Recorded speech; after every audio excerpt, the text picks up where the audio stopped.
शिव महापुराण को समझाने के लिए हम सबको शिव महापुराण की महत्ता को समझ में आए, इसलिए अलग अलग पुराणों में शिव पुराण के बारे में बताया गया है, उसकी महत्ता को कहा गया है। ध्यान दीजिएगा, शिव पुराण की महत्ता क्या है, क्योंकि कोई भी वस्तु खरीदने से पहले उसका महत्व हमें पता होना चाहिए।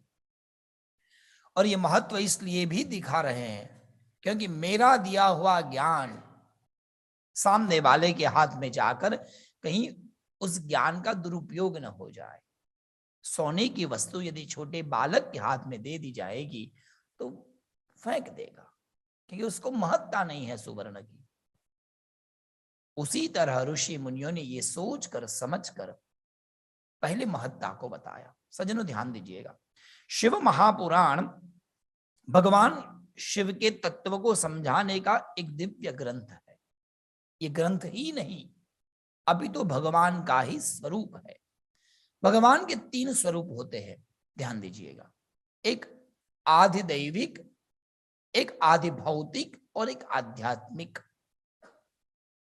मेरा ये शरीर जो मुझे दिख रहा है यह भौतिक शरीर है, मतलब जो मूर्ति में हमें भगवान दिखते हैं। हमारे मन में इतना ही है कि जिसके गले में सर्प होगा, जिसके माथे पर जटा होगी और जिसको वाघांबर पहनाया हुआ होगा, गले में रुद्राक्ष की माला, भस्म का त्रिपुंड और 3 नेत्र वाले भगवान शिव है। पैंट शर्ट पहन के आएंगे और कहेंगे I am the lord Shiva, we can't believe, हम नहीं मानेंगे। मानेंगे? हमारे मन में एक बैठ गया है ऐसा ऐसा ऐसा शिव जी। शांताकारम भुजग शयनम पद्मनाभम सुरेशम, श्लोक का जो अर्थ है वो विष्णु है, ऐसा मानते हैं हम। जबकि परमात्मा इतने ही नहीं है, इससे बहुत कुछ भी है। कितना? इतना ही शिव नहीं है, शिव तो बहुत बड़ा तत्व है। हमने तो केवल इतना मान लिया है। हम हमारी पत्नी को कहेंगे तुम हमारी पत्नी ही हो, तो हम बिल्कुल गलत है।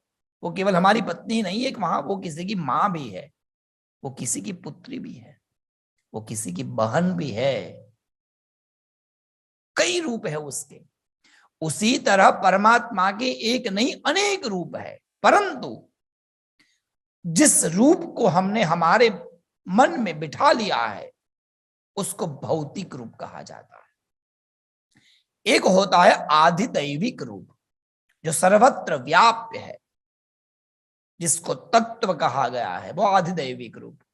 और एक होता है आध्यात्मिक रूप, फॉर्मलेस एक रूप होता है, जहां कोई, समझ लीजिए निर्गुण रूप, जहां कोई रूप नहीं है। इदम इत्थम एव, ये ऐसा ही है, ऐसा नहीं कह सकते। वो कैसा भी हो सकता है, कब किस रूप में वो आ जाए वो तो वो ही जाने। तो वो जो रूप है उसको समझाने के लिए शब्दबद्ध किया गया, शब्दों में बांधा गया उस रूप को।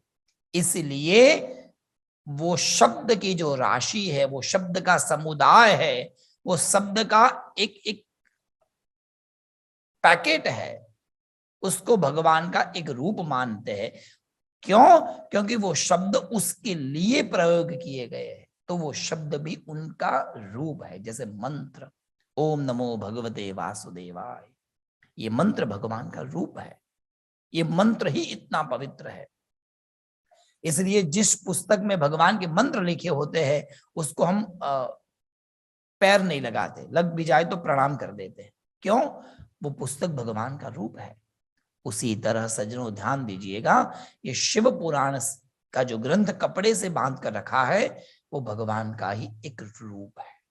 शिव पुराण हिमसेल्फ, वो स्वयं शिव है, जिसमें भगवान शिव के बारे में ज्ञान समूह रखा गया है। ज्ञान का पूरा सागर एक गागर में, एक पात्र में भरकर रख दिया है, तो वो पात्र भगवान का रूप है।